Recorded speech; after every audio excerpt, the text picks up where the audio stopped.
Today on the show, Josh quizzes me on my Arthur Season 1 knowledge. Did you know that only half of Americans believe in God? I want to talk about why I think that's actually a good thing. And this week, I saw a movie so terrible that we created a new segment just so that I can destroy it. It's going to make you upset that I don't like it. All this and more on episode 7 of the Blimey Cow podcast.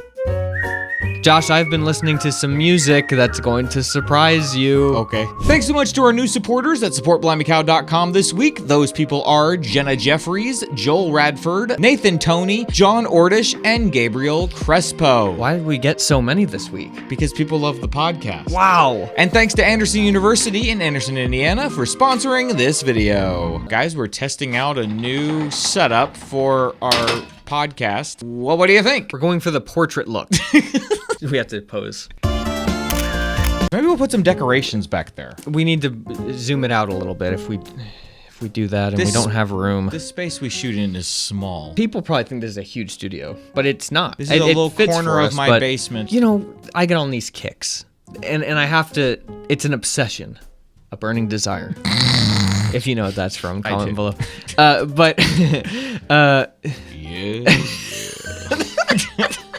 I've just been on this Whitney Houston kick. So they have like the Whitney Houston Essential. So I just go through there and I just re-listen to all this. I've been listening for 2 days straight. Jordan, I watched a documentary about her one time. And do you know what her favorite coordination is?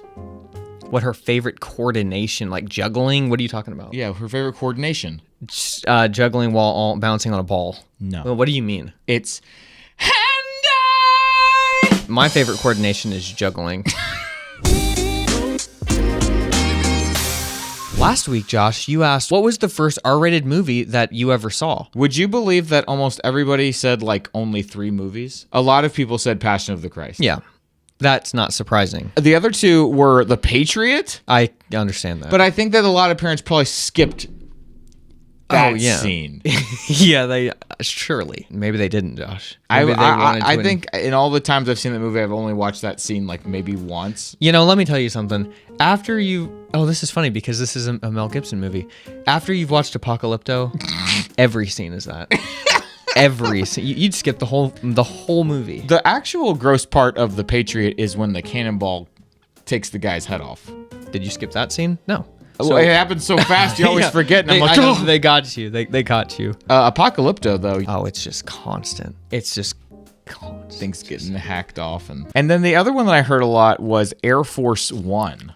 Which I have never heard of. I mean, I know it's a plane, obviously, but like, what's the movie? It's just, it's an old 90s Harrison Ford movie about some terrorists hijacking Air Force One. And then he like... Harrison Indiana Jones Ford comes says, out and... Get off my plane. I gotta see that. It's an old classic movie. It's an old classic 90s action adventure. Well, why would that have been people's first R-rated movie? I have no idea. Patriotic movie? I guess it's patriotic. Terrorism? People were terrified of that there in 2001. No, well, this was before that.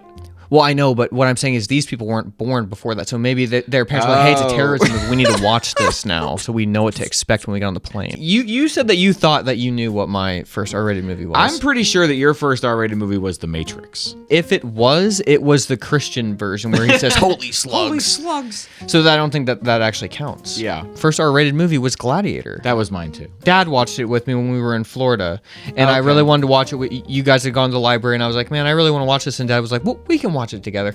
And so and I'll tell you what, that was really special for me. I'll always remember that because it was my first time watching an R-rated movie, and for some reason, seeing how Dad interacted with the information helped me to know how to process stuff or something like that. If I had watched that by myself, like, I don't know, but for some reason that was helpful. It's a good homeschooling R movie because it's just violence. There's nothing else in it. Yeah. You were always looking for just the violent R movie. So you ended up seeing a lot of like war movies, The Patriot. Yeah. Well, yeah, but Josh... Passion of the Christ. That's right. That's true. Yeah. I just wanted a really violent R-rated movie, Passion of the Christ.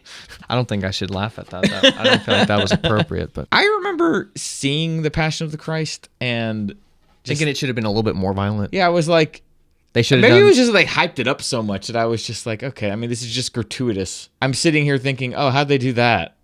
I'm not thinking, oh Oh, I know exactly what you mean. When I watched that movie, I thought, how do they make this look real? And then there were parts that didn't look real. Like you could tell it was CGI, and I was like, that looked fake. That blood splatter looked fake. Yeah. Why didn't Jim Caviezel just commit to the bit? Why didn't he just take that whipping? Well, he actually did. Did did? you hear about that? That guy was like permanently almost disabled from that movie.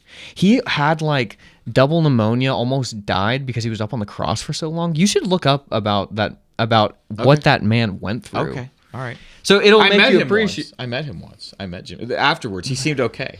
Well, Josh, we'll talk about that in another episode. That's shocking. Didn't know he was okay. I met Didn't him know at you met him. Opryland Hotel. This is a true story. Okay. All right. This week's question is: let's stay on the theme of movies. What's a movie everyone loves that you hate? Jordan, try to narrow it down, okay? I will. That's what I was trying to do.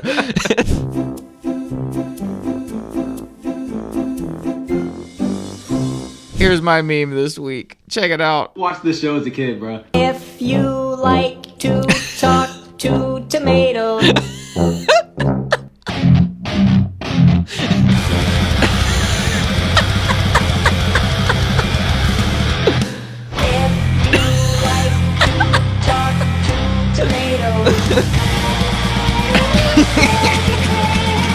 Well, Josh, I had 2 memes, but I actually had 3. The one didn't deserve to be a meme. It went into It Gave Me Hope this week. So be on the meme lookout went for to that. It Gave You Hope. That's going to be at the end. Looks like we're going to the gym. He's Michael Justice. Oh.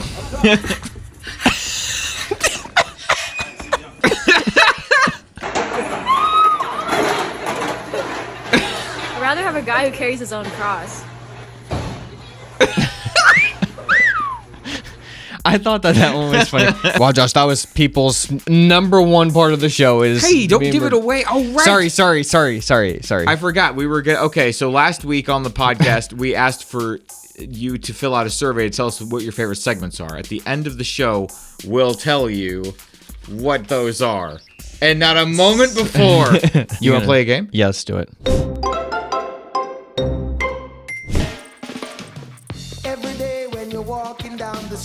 I have found clips of Arthur Season 1, and I want to test your knowledge of Arthur Season 1 because I know you've seen it thousands and thousands of times, and I want to know. Are you going to make this hard for me? Or This is going to be tough. Okay, we got 5. I want to see if you can get like even 3. So I have to finish the quote? Yes. Okay. What is going to happen next? All right, here we go. All right, let's try this out. I'm nervous. It's just blurry, Dr. Iris. Now what do you see? What does Arthur see? I hated this episode. You know what? I loved Arthur. I didn't like the episode where he got glasses. Couldn't relate to it. The one I person in our think- family that doesn't have glasses. Unbelievable. Oh man, what does he see? I remember. Let me think. Isn't there like a bug on the thing? There's like a worm or something. Now what do you see? A giant worm! There. Wow!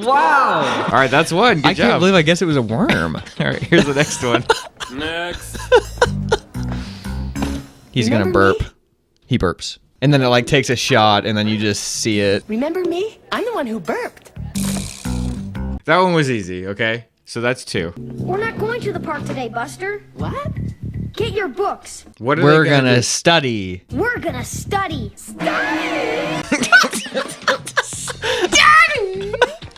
That's like the greatest line. All right, well, you win the game. You got 3 out of 5. Okay, Let's let's see if I can get all of them. Why aren't you wearing your belt? It makes everything echo. You don't do it right. If you don't do it right, I want to uninvent you. Won't be my play at all. I'll uninvent you and then you won't be in my play at all. All right, 4 for 4. Here's the last one. Could it be? I loved this episode. UFO! I'm rich! What does DW say after the line, I'm rich, Oh. I'm rich? Yeah, I'm a wealthy child. I'm a wealthy child! Yeah, I'm a wealthy child. 5 out of 5. Good job. Thank you. Over the last few months, you've probably noticed us recommending you check out Anderson University. This is the last time, at least for now, that we will be talking about AU, so please, if you've heard us talking about AU and you were thinking about getting in touch, this is the time to do it. If you want a school that feels like a family, check out Anderson University in Anderson, Indiana. AU is a faith-based school that has a small feel. We're talking classes where the professors know your name. They have a ton of general and specialized degrees, and they're well known for their nursing program. They're also recruiting for the sports teams for guys and girls. It's a great place to start a degree or finish one. They have online options for certificates, flexible transfer policies, and they even host Christian music festivals, Jordan. Speaking of, AU offers scholarships to students who attended a Christian high school, so you should definitely get in touch. If you want to see a video we shot with more info about the school, click the link in the description. And if you complete a call with them in the next 2 weeks, we'll mail you a Blimey Cow t-shirt too. What? AU is looking for students like you. Don't miss the boat on college because you think college doesn't fit you anymore. AU fits. If you want to get all the info, go to the link in the description to get started. Again, click the link in the description to get started and get that Blimey Cow t-shirt. Jordan, we got some good news, bad news this week. Jordan, according to thehill.com, only half of Americans now say they are sure that God exists. And you're saying this is a good thing. I think this is a good thing. I will argue that this is good news. 34% of Americans never go to church. Another new report said that 27% of Americans claim no religion in 2022, up from 19% in 2012 and 16% in 2006. As recently as 2008, the share of sure believers topped 60%. So the number of people who say, I'm sure there's a God, is just below 50% now. Okay. But so I guess there's a bunch of people who say maybe, and then only 7% of people do not believe in God. So They this outright say no. Okay, so this seems like people are out there, they're searching, they're kind of disenfranchised by these big organizations, or which we like questioning the institutions. It's an interesting take that would be a sign that maybe people are opening up their eyes. Not that they don't believe in God, but maybe it's opening up their eyes to like, hey, maybe I need to try and not go to institutions all the time to like have them tell me what to, not that you go to church to have them tell you what to believe, but some people do. But maybe that's just like a sign of people are trying to make sense of it for themselves in some way. I think of this as good news because if you look at the general state of the world, Not great. it's not great. And it points to a lack of direction or faith, I would say, to some degree. So I guess to me, if they did a survey like this and you found out, like 80-90% of people believe in God, then they would be like, well, then why is the world so chaotic? So it kind of like, to me, it makes me feel somewhat validated in a belief in a higher being.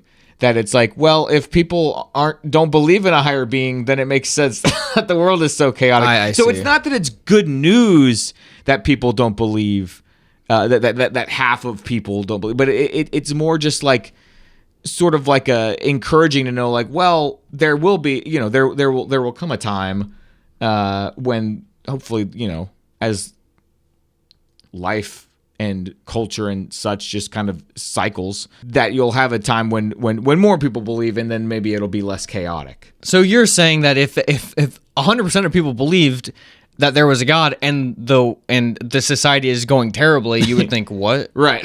And that would make me be like, well. So you're saying this is more of a validation for yourself than a good thing in general. I guess that's what I guess that's what I'm trying to say. I see. That makes sense. Yeah. I don't want to tell people to not go to church. That's not what I'm saying. I'm just saying, maybe there needs to be a healthy skepticism about institutions, like just in general. Yeah.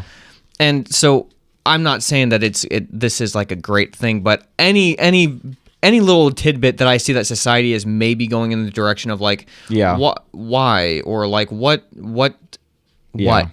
you know what I mean? Maybe I just want people to honestly ask themselves stuff instead of just seeming like they. I just get so annoyed that people just seem like they just blindly. Right. Well, it's like what you said last week, that you're always serving something. Some people will serve politics. Some people try to serve God. Some people just serve the church. You know what I mean? That's what or some kind of institution, government. You know what I mean? Like, you make something your God. I think that's why I'm directing it towards people who almost worship church. Right. instead of like, because there can be people who don't go to church, but who still have an incredible faith in God, and it's you know what I mean. I think that's what I'm trying. I feel like I'm not explaining this very well. People are gonna be like, you're saying not to go to church. That's not what I'm saying. I'm just. No. I think that it's good to have like community institutions like church, but also like if you are gonna worship church to the point where. Because I mean, any sort of place where you have like people in charge or leadership, and it's run by just like people, whether it's a church or a government or anything, it's going to be corrupted over time. It's just I just saw that, and in the past I've seen articles like that have made me kind of sad, and it finally just dawned on me like, no, I mean that makes sense, like that well, because this might shift right, this might shift people to go to the other direction, to be like, oh, maybe we do need to believe in a God, or because they're seeing that society is going so bad that it would swing back the other direction, that people do start. I really thought that after like COVID and stuff, and maybe this is a 2022 survey, I don't know, but I really thought that might kind of sway things back. No, like, the churches just got smashed. People just don't go anymore. They don't go back because they closed down for so long, and then people got used to not going. I mean, in my mind, the churches shut down for a long, long time, and then people were like, okay. Just doing online church doesn't. Yeah, and if you gotta, I think it's churches. It's not just supposed to be like, okay, we do this thing on Sundays. It's supposed to be like, here's the thing: church should like be like in your community. You know what I mean? Like the way that people send their kids to like if you're in a public school, you send your kid to the school that's in your neighborhood. Like that should be what church is. It's like the church is in your neighborhood, and it's not like this huge mega church or whatever. It's just like this local thing. So like if it just we're not doing it anymore, and it's like, well, you're supposed to be here to help.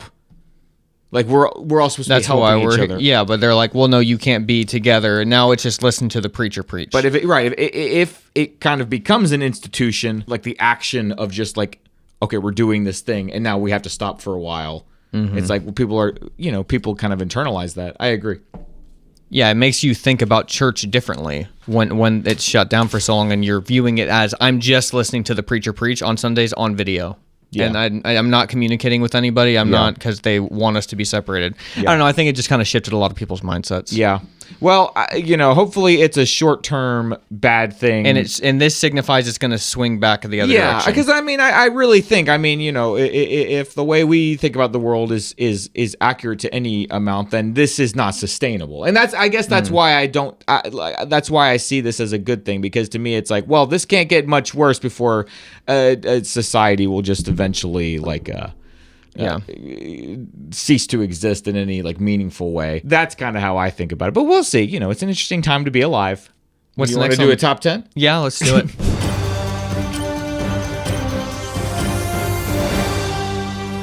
Jordan, speaking about the Lord, God, this is 10 things you don't want to hear God say to you at the pearly gates. Oh, you ready for this? What are they going to be? It's a little dark. Number 10, you seemed like a nice person. Now let's look at the DMs. The way you treat your parents counts extra up here. Number 8, I can't believe this is only going to be the second time I've kicked someone out of heaven. Let's take a look at your screen time and see how much grace I've shown you each day of your sad life. Oof. Number 6, she really did view you as a brother in Christ, bro. That's what she told me. I'm sorry. To be honest, buddy, if you hadn't been hit by that car, you were going to be electrocuted later in the day. It was just your time, I guess. Why wouldn't you want to hear that one? I feel like that would be good news. Which is worse, getting hit by a car or electrocuted? Number 4, the line for Moses right now is a 60-minute wait, but Adam and Eve are making appearances in the garden if you have a fast pass. 21 and up, though. I'm really sorry that your parents lied to you, Jimmy, but dogs don't go to heaven. If anything, Grover is in hell right now. He bit that little girl, Jimmy. The best part about that was that he said Jimmy like a million times. Little girl, he's in hell, Jimmy. Number 2, JFK was murdered by the Green Goblin. Is that a joke about something that I said the Yeah. other day? I don't even remember It's what I a said. callback. But I said Lee Harvey Oswald, and you said, "Is that the Green Goblin?" does that not sound like the Green Goblin? Oswald. Osborne. Osborne, kind of. I mean, they both start with They were OS. both villains. And number one, I've been really into Hillsong lately, so make sure you know those songs during worship, which never ends. Oof. Is Hillsong the one that people are annoyed by the music right now? Isn't there another one that people get annoyed by the music? It's pretty much Hillsong. Oh, okay. I don't know. Maybe there's another Good. one. There but you go. I got it. We've got a complicated message, Josh. Now, gotta I've help read this someone. beforehand, and I don't know the answer.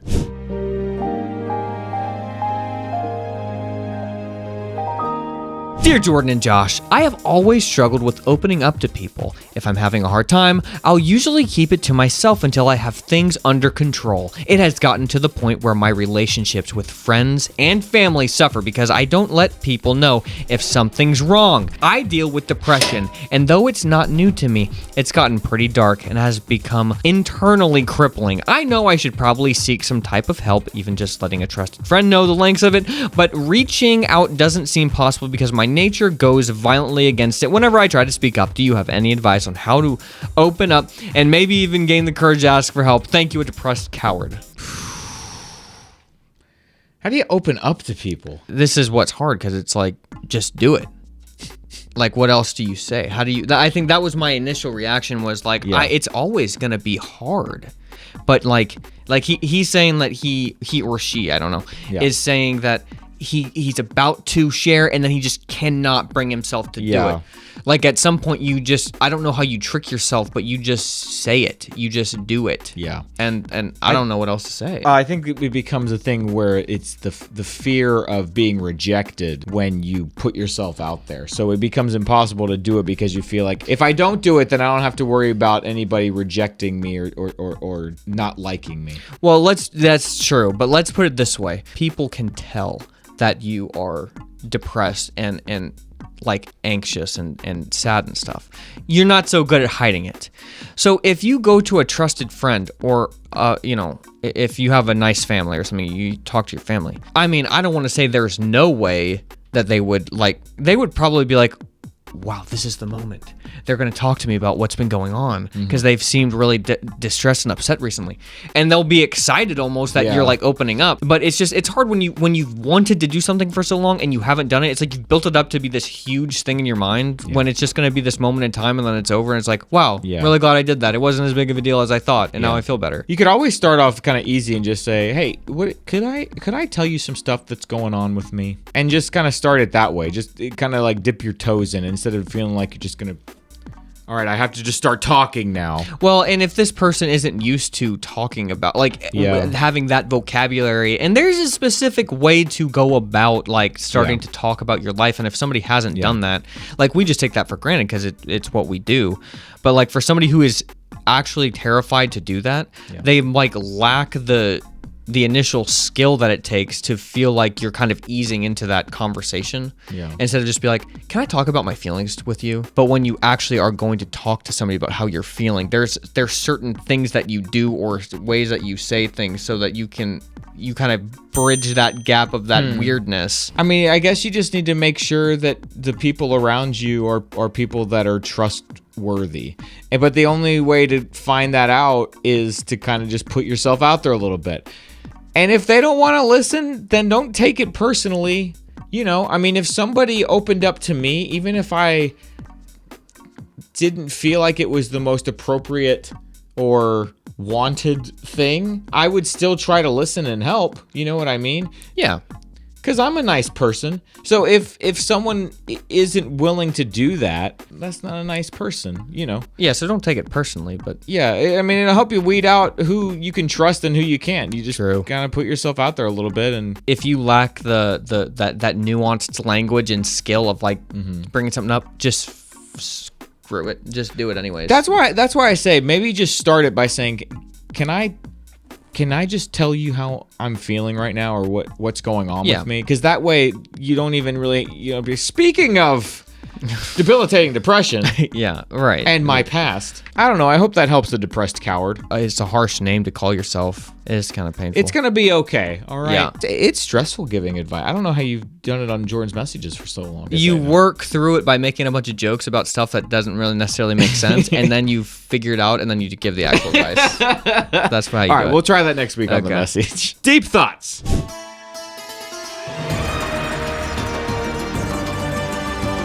Jordan, the other day, I think it was after we recorded the last podcast episode, you were talking to me about how when you're a handyman, you make a ton of money just because people are willing to pay a lot of money just to have something done quickly by somebody who knows what they're doing.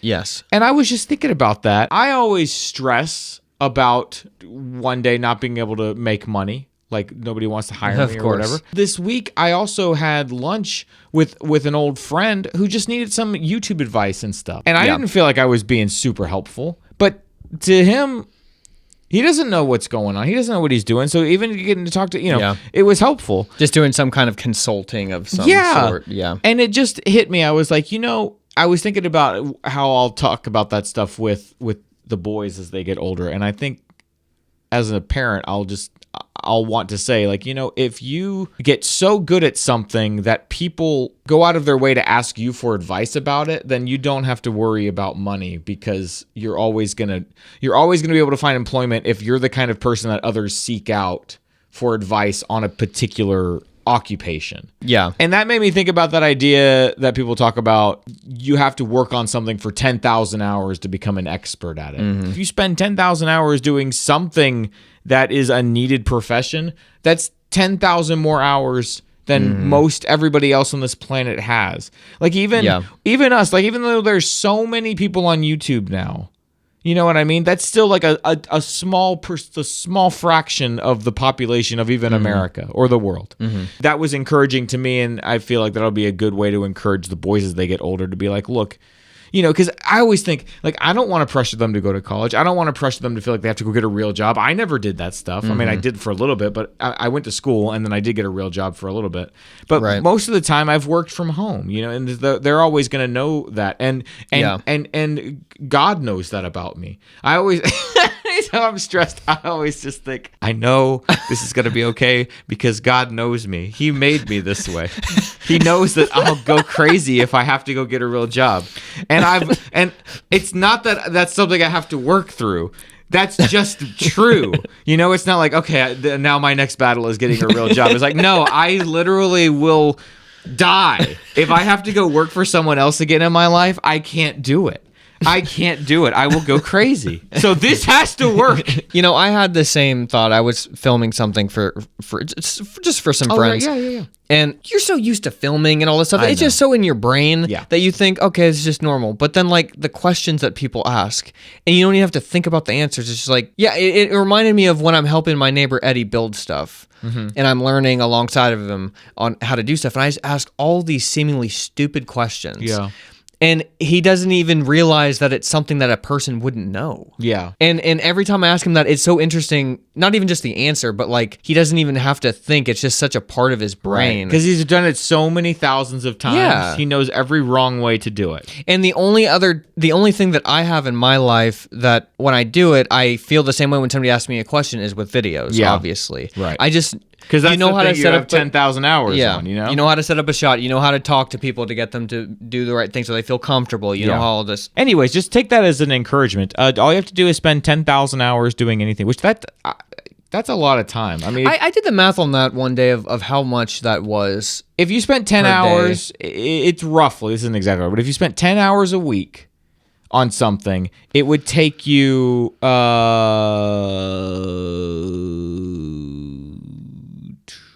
20 years? I think that's right. Yeah, 20. Ha! I did it. That's mine. Okay, what about you? What is this? Well, I feel like we're always eating out. I like never eat out. Just the past week, because we've been at a convention, so we've been eating out more. And so... You doing okay? Is that okay for you? I mean, is it 80-20 rule? Is it more of No, like the a 40-60 rule? I would say it's the 50-50 rule. Oh, this Lord. week, yeah. Okay. I will pray for you. Thank you. Yeah, but no, How's your mood? I've been fine. Okay, that's good. What I eat doesn't really affect my mood, Oh, okay. which is interesting. Okay. It just affects if I'm like more tired or not. I got you. Okay. Which I guess would then affect my mood slightly. Anyways, so we were at a hamburger place, the Pharmacy here in Nashville, Oh, Josh. wow. So I'm sitting there, waiting for my food, and family walks up, and we're outside, and they walk up, and like there's just kind of like strange people, you know what I mean? Strange. You're out here in East Nashville. Okay, Yeah. that's gonna be a little strange. But these were some strange people. It was a family though, Josh. They were all eating together. A mother, a father, and their daughter was wearing like these crazy high platform shoes, like dyed hair. Okay. It was just a little odd. The dad just sat down. The waitress was like, "You guys have four people, but there were only 3 there." And he was like, "Oh yeah, my son is at the bar." And she was like, "Do you want me to go and get him and let him know that where you guys are sitting?" He was like, "No, we don't even really want him here anyways." And they sat down, and I was like, wow, these weird people. Like, what is weirder than these people that they wouldn't even want to be around this guy? Like, what's going to show up? Who's it going to be? What's he going to be dressed like? So I was like eagerly waiting for this guy to come. I was like sitting there. Jordan's never been more excited for an eavesdropping session. Yeah, it was exciting. 5 minutes later, this dude walks up. He's got a large beard, long hair. He's got a bandana, just peace signs, like just your classic. Like if there was a picture, a Polaroid from the 70s at like hippy dippy. Yeah, like he literally was transplanted into here. And I thought, okay, this guy's not that strange. Like what? I mean, like with this family, like this isn't that weird. So I was like, well, I was just waiting. Like what's he gonna say? Because he's right next to me, so I could hear everything. So Sarah's over here. I feel bad because I'm like feel like I'm ignoring her, but I was You're like, just like, hang on. I was both annoyed with him and very inspired by the man. I feel like that's how this always This is how it goes. always happens. I always like I've got these preconceived notions, and then I'm like, I wish I was like you. All the people at the table, husband, wife, and daughter, were just sitting on their phones the entire time, just the entire time. And he's just sitting there. He talks too much, like he's talking a lot, but everyone is basically just ignoring him. And the whole time he's just sitting there, not on his phone, just totally present, and everybody else is just like.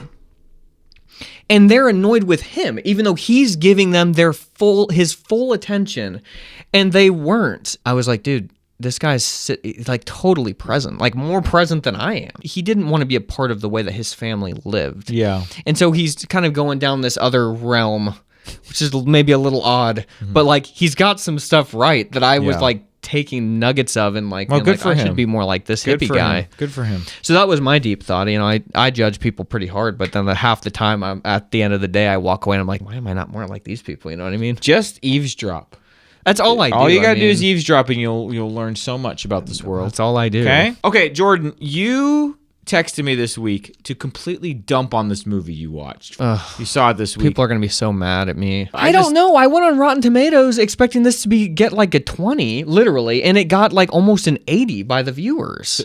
80? It was like 77. Here we go. We're introducing a new segment. This is called Did It Waste My Life? In this segment, we will be reviewing things. They will be ranked on a scale of enriched my life, one and done, or wasted my life. Did it harm me? Did it harm me?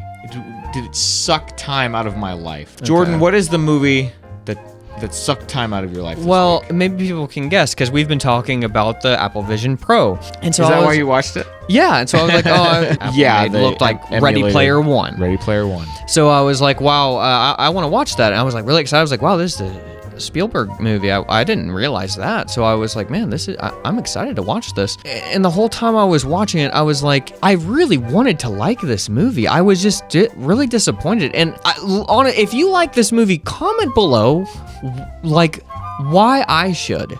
Because I really, really wanted to like it. I just found myself watching it and was like, what is this? What's the movie about? Oh, it's about this guy who kind of lives in the slums of the world because the world has kind of gotten lazy. And this thing called the Oasis has been created. So everybody wants to go into the Oasis to get away from the real world. And then there's this game that is being played. You have to find 3 Easter eggs in the game. And then if you do, you get the entire company. You get $500 billion. And then there's just this one normal dude in the slums who's like just finding these things because he has studied the game. He really understands. Like, I'm telling this story and it seems like it was like, oh, this would be exciting. But it was just kind of riddled with, and maybe this is one reason why I didn't like it so much. It was riddled with so much pop culture references throughout the, like, literally almost every line felt like it was. I'm over Easter eggs in movies. It's so dumb because it's like as soon as the movie comes out, then there's all these articles. Here are all the Easter eggs you missed in the movie. And it's like, it would have been fun before the internet where like you had to actually sit there and actually figure it out yourself. Right. But if I was going to read a list of, okay, I didn't notice that at 24 minutes, 5 seconds, this thing popped up and oh, that's from that movie. Okay. What else did I miss? Like, It was like a lot of lines like it's from homework. It felt like somebody who was compensating with all the special effects and then forgot the story. And then I went online and on Rotten Tomatoes and was like, what's this going to get? And it got like 78% people like loved it. It was just a movie that I watched one time. I don't think it actively hurt me, Josh. So it's a one and done? That was a one and done. I will never watch that again. And I'm sorry to anybody who liked that movie, but I mean, explain to me why it was good. One of my friends, Jessica, on Instagram, she tagged me in this post, and she was like, who does this remind me of? And then she was like, oh, of course, and I had to send it to you. Snapchat, say what's up to my boyfriend. I have no clue what the heck, what's up, blankety bleep is going on here. Yeah, it's literally Big Head Kid. I was going to put this in the meme section, but I was like, this guy, he's not a meme. This guy is an inspiration. You've got this stupid influencer trying to just make this kid like just feel so awkward, and he's just such an innocent, nice guy.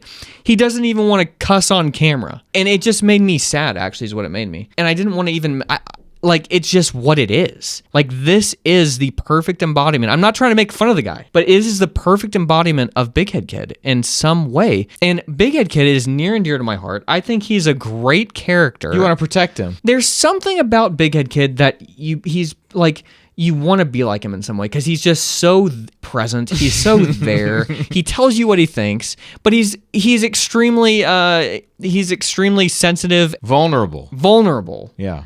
And it's just kind of nice. It's like, wow. And so as soon as I saw this guy, I was like, man, this is like real life. And I really like this guy. I wish I could meet him. It gave me hope. That guy, he gave me hope. A lot of hope, actually. We've talked a lot about AI, and we've talked a lot about specifically implants. We have. Okay? It's what's going on. Computer chip implants. It's what's happening. But this actually gave me some hope. For more than a decade, Gert-Jan Oskam has been trying to relearn to walk. A motorbike accident in his late 20s left him paralyzed from the hips down, changing his life forever. But now, Oskam is back on his feet, thanks to groundbreaking digital implants in his brain and his spine. After 2 days, within 5 to 10 minutes, I could control my hips. It works like this. When Oskam thinks about taking a step, a brain implant picks up the signals and sends them to a computer strapped to his back. The computer decodes it, then transmits the signal to a device in his spinal cord, Can you believe triggering this? his legs to move. Scientists say it's like a digital bridge that bypasses the damaged part of his spine. Scientists were shocked to find it may have helped close the gap in his nervous system. I'm here. In less than a year, Oskam gained the ability to walk with crutches even when the device is turned off. Wow, so it's like, Isn't that crazy? It's actually helping glitch his mind so that he doesn't need it. It's just his body couldn't learn how to do it, and now he can learn how to do it by bypassing the damaged part. Isn't that crazy? Look, if we're going to start implanting people with chips and stuff, that's how you do it. If I got paralyzed, I would have no problem having an implant like this. Yeah. But if it has something to do with like where I can control something with my eyes and like, Right. like I'm not doing that. But if it's like, hey, this can help me bypass my injured spinal cord, then I can relearn and I don't need this anymore, maybe get it removed. Yeah, 100% you're doing that. I think that by the time we're old, We'll never die. We won't. That's what I always joke with Kelly. I'm like, look, we're just waiting on Elon to kind of work this out. It's wild that in our lifetime, technology has gotten so crazy for all of human history, other than when Egypt was so advanced and then they turned the Wi-Fi off or whatever. Yeah. That we are living through the time when this is possible. Isn't that crazy? Yeah, your children will never remember a time where people who were paralyzed couldn't walk. Isn't that crazy? I was watching Spider-Man the other day. The cartoon or the cartoon, and you have the villain, the lizard guy. Dr. Connors, because he wants everybody to become a lizard so that they can all regrow parts of their body if they've had an injury or whatever. And it occurred to me that if technology ever got to a place where you could just instantly regrow limbs, I forget what the term is, but it's essentially where you're doing super risky things because there's no consequence. Like people would just be jumping off of things, chopping off their arms. Well, not necessarily, because there'd be a serious pain factor in this stuff. I mean, if you want to go through that. They're going to have a thing, you can just switch off your pain receptacles, dude. I see. So at that point, like, Red Bull won't mean anything. It'll mean nothing. This dude jumped from outer space, and his parachute didn't come out. But because his body immediately regenerated, he didn't die, and he didn't feel it because he had the switch turned off. Okay, so the X Games is gone. Everything Bull is gone. Sports are over. That would ruin everything for us. That's what I'm saying. It would make if everything there was possible. no chance of injury, or if nothing matters. See, this goes back to Ready Player One. If anything's possible, none of it's impressive. What does it matter? No skill is. Think about if nobody could die, what's even the point of this? Yeah. That's a deep thought. Is it good news or bad news too? This kind of is bridging a lot of gaps. I don't know. The Talos Principle. Why have I heard of this before? Because I've told you about it. It's a puzzle game. Video game or it's a video game? Okay. It's a video game. They just announced the second one that it's coming out this year. Talos Principle is one of my favorite puzzle games of all time. No frills. It's literally just, hey, come into this space. Try to get into that spot where the puzzle piece is. Can you get to that spot? And it's usually just like separated between, there's a gate separating you in it. Or there's some kind of barricade. You just have to figure out, how do I get to that thing? And you have different tools you can use, and each puzzle is kind of teaching you a new thing without using words. Story behind this? There is kind of a story to it. But it's mainly just the skill of can you figure it out? Yeah, it's actually got a pretty interesting story. You play as an android, and I can't really give too much away, but basically the game starts with you waking up as an android, and you just hear this voice saying, "Hello, I am Elohim. Seek me in my garden."